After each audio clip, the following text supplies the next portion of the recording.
इस विशेष कार्यक्रम में हम बात करेंगे गाजा पट्टी में संघर्ष विराम के बावजूद चल रहे संघर्ष, ईरान की और साथ ही साथ नॉर्थ कोरिया। दो खास खबरों पर हमारी रहेगी नजर।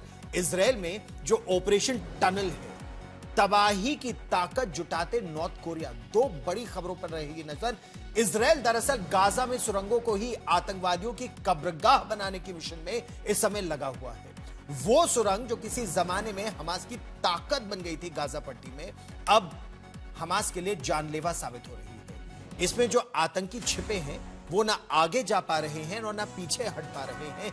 किसी भी तरह जो कामयाब हो भी पाते हैं वो सीधे इजराइल की फौज के हत्थे चढ़ रहे हैं। इस समय उसकी तस्वीरें सामने आई हैं। दूसरी तरफ नॉर्थ कोरिया, उत्तर कोरिया अपनी परमाणु क्षमता को बढ़ाने के साथ साथ अपनी आसमानी ताकत भी बढ़ा रहा है। सबसे पहले हम आपको दिखाते हैं इजराइल का ऑपरेशन टनल, जिसमें एक के बाद एक सुरंगों को तबाह किया जा रहा है। उसमें सैकड़ों टन सीमेंट भरा जा रहा है। आतंकी अंदर स्वाहा उसमें हो रहे हैं या दब रहे हैं या फिर बमों से उन्हें उड़ा दिया जा रहा है। देखिए ये चुन चुन कर जमीन के नीचे आतंकी ढूंढ रहा इजराइल,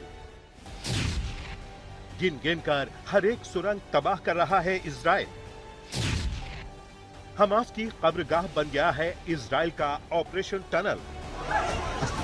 गाजा पर पूर्ण कब्जा और हमास के संपूर्ण सफाया करने के अभियान में जुटी इजरायली फौज इन दिनों एक खास मिशन पर है।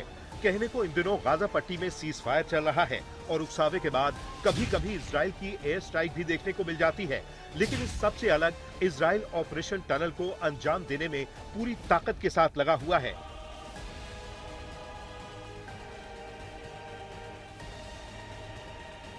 क्या है ये ऑपरेशन टनल, किसके खिलाफ हो रहा है ये ऑपरेशन और कब तक चलेगा ये मिशन? इन सवालों के जवाब जानने के लिए आपको दिखाते हैं गाजा पट्टी से आई वो तस्वीरें जो हर रोज हमास के हौसलों को पस्त कर रही हैं। पहली तस्वीर में एक जबरदस्त धमाका होता है और काले धुएं का गुबार आसमान छूने लगता है।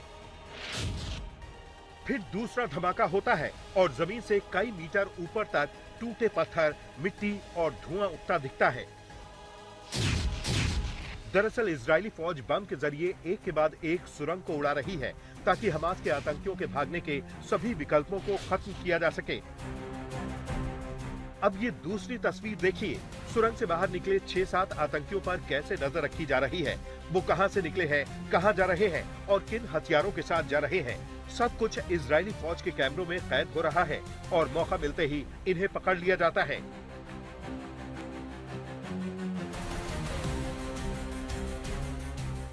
बिल्कुल ऐसे जैसे इस तीसरी तस्वीर में साफ साफ दिखाई दे रहा है।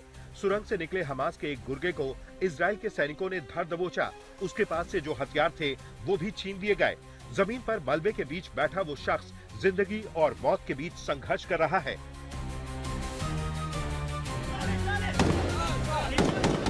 ऐसी तमाम तस्वीरें हर रोज गाजा पट्टी और आसपास के इलाकों से आ रही हैं।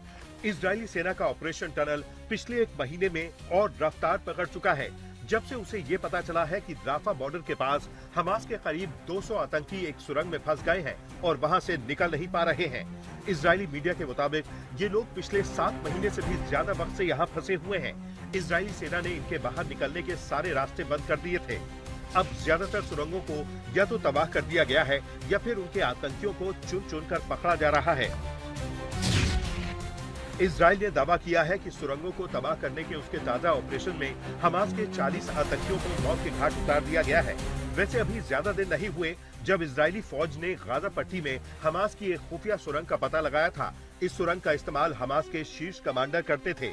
आईडीएफ के अनुसार 7 किलोमीटर लंबी इस सुरंग में 80 कमरे थे।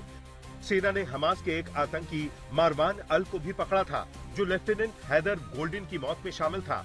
लेफ्टिनेंट गोल्डिन को साल 2014 में इजराइल हमास के बीच जंग में अपनी जान गंवानी पड़ी थी। अब करीब 10 साल बाद उनका शव इजरायली फौज को मिला था। इजराइल का ये ऑपरेशन हमास के लिए हर दिन मुश्किलें बढ़ा रहा है। सालों की मेहनत और लाखों डॉलर से बनाई ये सुरंगें न सिर्फ हथियारों का सुरक्षित स्टोर मानी जाती थी, बल्कि संकट के समय आतंकियों के निकल भागने का ये सबसे सुरक्षित रास्ता भी था, जिसके मुहाने पर अब खड़ी है तो सिर्फ और सिर्फ मौत। आज तक ब्यूरो।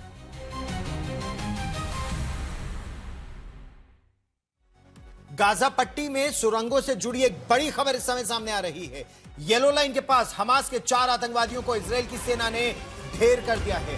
दक्षिणी गाजा में ये आतंकी उस इलाके की सुरंग से बाहर निकलने की कोशिश कर रहे थे जो इजराइल के कब्जे में है। मारे गए हमास के आतंकवादियों में इजराइल का पूर्व बटालियन कमांडर और डिप्टी कमांडर शामिल है। 2 साथियों के साथ जब ये बाहर निकलने की कोशिश कर रहे थे तो इन्हें एक ऑपरेशन में मार गिराया गया। दरअसल जैसा आप इन तस्वीरों में देख सकते हैं, लगातार एक के बाद एक ड्रोन से नजर रखी जा रही है और जैसे ही सुरंगों से हमास के वो लड़ाके, वो आतंकी बाहर निकलने की कोशिश करते हैं तो ये बम विस्फोट के जरिए उन्हें वहीं तबाह ध्वस्त कर दिया जाता है।